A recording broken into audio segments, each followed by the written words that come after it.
Jimmy Lai's trial, discipline and punishment of Hong Kong. On December 15, 2025, the Hong Kong High Court, Court of First Instance, ruled that Jimmy Lai, founder of Next Media, Apple Daily, was guilty on all charges, 2 counts of conspiracy to collude with foreign or external forces to endanger national security, and 1 count of conspiracy to publish seditious publications. He faces a maximum sentence of life imprisonment, with the sentencing date to be announced later. In fact, the outcome of Jimmy Lai's trial held no suspense or surprise whatsoever. This was not merely a personal trial of Jimmy Lai, but rather a punishment and disciplining of Hong Kong itself. This is determined by the governing logic. I believe that anyone with even a slight understanding of politics would understand this point. Drawing on sociologist Irving Goffman's dramaturgical theory, Jimmy Lai's trial can be seen as a paradigmatic example of ritual politics, transforming legal proceedings into a performative display of political power. Sociologist Irving Goffman's dramaturgical theory likens social interaction to theatrical performance, with the concept of ritual extended to everyday interactions and the maintenance of public order. In his classic work The Presentation of Self in Everyday Life, 1959, he first systematically elaborated the dramaturgical theory, treating formal settings such as courtrooms as front-stage performance spaces. Actors, defendants, judges, lawyers carefully manage impressions in front of an audience, the public, adhering to script-like rules to present idealized selves or images of authority. State power thereby manipulates the performance to reinforce its legitimacy. In Interaction Ritual, Essays on Face-to-Face Behavior, 1967. Goffman further developed the concept of ritual, emphasizing how interaction rituals generate emotional energy and social solidarity. Therefore, in a political trial, the courtroom becomes a highly ritualized front stage. The defendant is forced to wear prison uniform and handcuffs, and through public humiliation and degradation ceremonies, the state strips away the defendant's former symbolic power, transforming a once elite figure into the image of a criminal.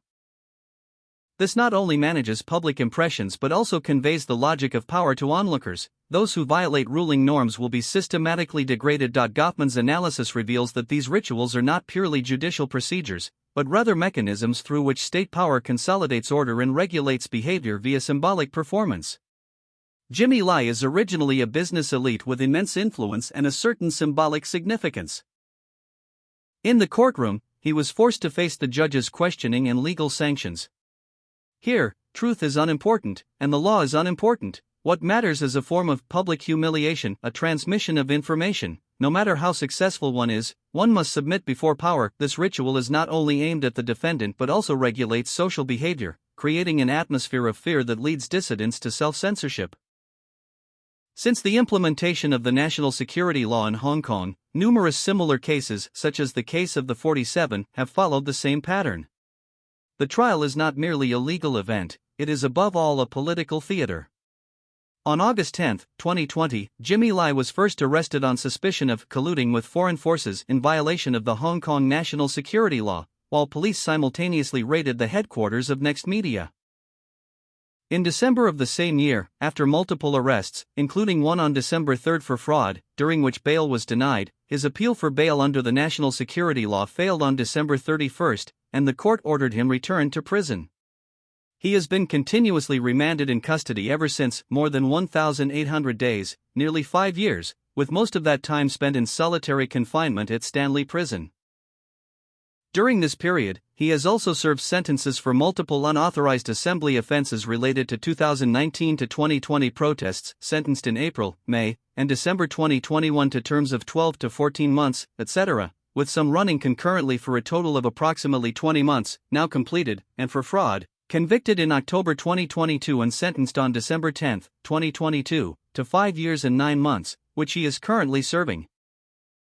In the present case, Jimmy Lai pleaded not guilty to all 3 main charges under the national security law, 2 counts of conspiracy to collude with foreign or external forces and 1 count of conspiracy to publish seditious publications. On December 15, 2025, the court found him guilty on all counts. He faces a maximum sentence of life imprisonment. Sentencing hearings will commence on January 12, 2026, with the judgment to be announced later. This is a brief history of Jimmy Lai's imprisonment. It is not difficult to see that, here, prison serves not only as punishment but also as a means of discipline. If discipline cannot be achieved quickly, the punishment becomes greater, and the sentence appears to grow longer. This readily brings to mind Michel Foucault's profound analysis of prison and power. In his work Discipline and Punish, The Birth of the Prison, 1975. Foucault regards the prison as a paradigmatic apparatus of modern power operation, marking the shift in punishment from the sovereign era's public bodily torture to the disciplinary era's microcontrol. Foucault points out that the purpose of the prison is not simply to deprive liberty or to retaliate, but to discipline the individual and produce obedient, efficient bodies. He emphasizes, the purpose of discipline is not to repress but to produce. It produces reality. It produces domains of objects and rituals of truth. In Foucault's view, the prison achieves total control over the body through strict timetables, spatial allocation, constant surveillance, and examination, transforming the prisoner into predictable, manipulable, docile bodies. He writes, a body is docile that may be subjected, used, transformed, and improved. Disciplinary power is thus productive. It does not merely punish crime but shapes a new type of subject, causing individuals to internalize norms and self-regulate their behavior. It is particularly important to point out that the discipline of the prison is not directed solely at the individual, nor is it confined within the prison walls. Rather, it diffuses throughout the entire society, forming a disciplinary society. Schools, barracks, factories, and hospitals all employ similar mechanisms. Through hierarchical surveillance, normalizing judgment, and examination to create a cycle of knowledge power. Foucault argues that the prison is both a microcosm and an expansion prototype of this mode of power. It does not aim to eliminate the offender but to manage illegalities, incorporating deviant behavior into a governable domain. Ultimately, disciplinary power becomes invisible and omnipresent. Individuals unknowingly become their own overseers and enforcers. Punishment thus turns into micropower, disciplining every aspect of daily life. Therefore, it can be said that the trials and imprisonment of Jimmy Lai and other political prisoners are not merely directed at them as individuals, but at Hong Kong society as a whole.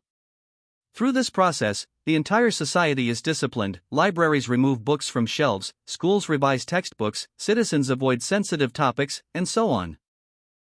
In the Jimmy Lai case, the judges delivered a verdict spanning 855 pages. This is perhaps the most vivid footnote to Michel Foucault's Discipline and Punish. The Hong Kong independent media outlet The Witness has provided a detailed analysis of this judgment. Jimmy Lai's refusal to plead guilty and his act of disobedience, along with the many resistors currently imprisoned. Perhaps this is the greatest tragedy in Hong Kong today, and it is also the very spirit of Sophocles' tragedy Antigone from 441 BC. When Antigone, the earliest civil disobedient in human history, stood in opposition to the king's law on the basis of her personal conscience, Hegel called her the most sublime figure that has ever appeared upon the earth. Lectures on the History of Philosophy.